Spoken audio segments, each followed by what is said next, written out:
আসসালামু আলাইকুম এভরিওয়ান, আশা করি সকলে ভালো আছেন। ছোট্ট বাছুরকে দেখছেন, মায়ের দুধের পাশাপাশি তাকে দানাদার খাবার দিয়েছি। গমের ভুসি এবং ছোট বাছুরের যে ফিড পাওয়া যায় সেই ফিডটা দিয়েছি এসিআই কোম্পানির। খুব সুন্দর করে খায়। তো দুধের পাশাপাশি একটু করে দানাদার দিবেন এবং ঘাস দিবেন,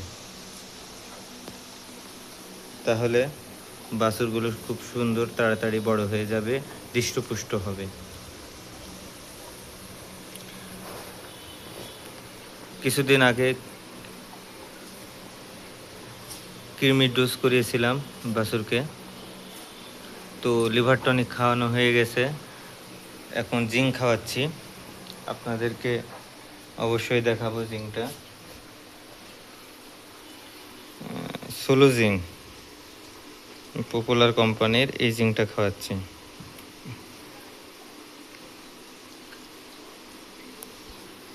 ছোট বাছুর জন্মের পরে মায়ের গর্ভ থেকেই পরজীবী নিয়ে আসে, যেমন কৃমি। তো কৃমি দমন করতে হবে বাছুর জন্মের 15 দিন পরেই। তো আমি 2 মাস পরে কৃমি দিয়েছিলাম।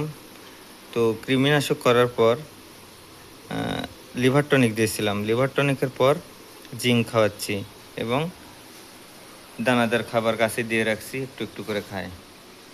ঘাস আছে, ঘাস খায়। তো এইভাবে ছোট বাছুরকেও অভ্যাসে পরিণত করতে হবে।